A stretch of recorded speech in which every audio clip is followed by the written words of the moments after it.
स्वर्ग के रास्ते में 5 पांडवों में से कब, कौन, किस पाप के कारण नीचे गिरा, जानिए। नमस्ते दोस्तों, आपका हमारे मोटिवेशनल कथा यूट्यूब चैनल में स्वागत है। अगर अभी तक आपने हमारा चैनल सब्सक्राइब नहीं किया है तो चैनल को जरूर सब्सक्राइब करें।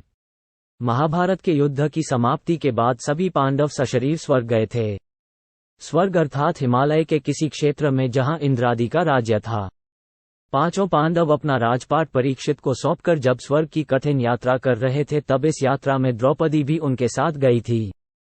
सभी चाहते थे कि हम सशरीर स्वर्ग पहुंचें, परंतु रास्ते में कुछ ऐसा घटा कि एक एक करके पांडव नीचे गिरकर मृत्यु को प्राप्त हो गए। यात्रा के दौरान जब पांडव बद्रीनाथ पहुंचे और वहां से आगे बढ़े तो सरस्वती नदी के उद्गम स्थल पर नदी को पार करना द्रौपदी के लिए कष्टकर हो गया था। ऐसे समय में भीम ने एक बड़ा सा चट्टान उठाकर नदी के बीच में डाल दिया। द्रौपदी ने इस चट्टान पर चलकर सरस्वती नदी को पार किया था।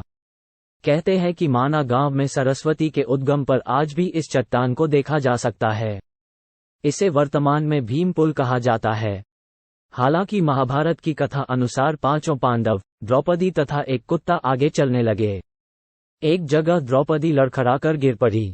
द्रौपदी को गिरा देख भीम ने युधिष्ठिर से पूछा कि द्रौपदी ने कभी कोई पाप नहीं किया, तो फिर क्या कारण है कि वह नीचे गिर पड़ी। युधिष्ठिर ने कहा, द्रौपदी हम सभी में अर्जुन को अधिक प्रेम करती थी, इसलिए उसके साथ ऐसा हुआ।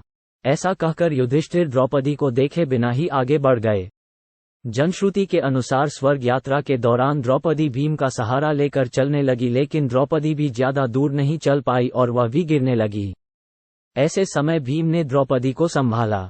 उस समय द्रौपदी ने कहा, सभी भाइयों में भीम ने ही मुझे सबसे ज्यादा प्यार किया है और मैं अगले जन्म में फिर से भीम की पत्नी बनना चाहूंगी। थोड़ी देर बाद सहदेव भी गिर पड़े। तब भीम ने पूछा, सहदेव क्यों गिरा। युधिष्ठिर ने कहा, सहदेव किसी को अपने जैसा विद्वान नहीं समझता था, इसी दोष के कारण गिरना पड़ा। कुछ देर बाद नकुल भी गिर पड़े। भीम के पूछने पर युधिष्ठिर ने बताया कि नकुल को अपने रूप पर बहुत अभिमान था, इसलिए आज इसकी ये गति हुई है। थोड़ी देर बाद अर्जुन भी गिर पड़े। युधिष्ठिर ने भीम से कहा, अर्जुन को अपने पराक्रम पर अभिमान था। अर्जुन ने कहा था कि मैं एक ही दिन में शत्रुओं का नाश कर दूंगा, लेकिन ऐसा कर नहीं पाए। अपने अभिमान के कारण ही अर्जुन की आज ये हालत हुई है। ऐसा कहकर युधिष्ठिर आगे बढ़ गए। थोड़ी आगे चलने पर भीम भी गिर गए। तब भीम ने गिरते वक्त युधिष्ठिर से इसका कारण पूछा तो उन्होंने बताया कि तुम खाते बहुत थे और अपने बल का झूठा प्रदर्शन करते थे, इसलिए तुम्हें आज भूमि पर गिरना पड़ा। ये कहकर युधिष्ठिर आगे चल दिए। केवल वह कुत्ता ही उनके साथ चलता रहा। युधिष्ठिर कुछ ही दूर चले थे कि उन्हें स्वर्ग ले जाने के लिए स्वयं देवराज इंद्र अपना रथ लेकर आ गए।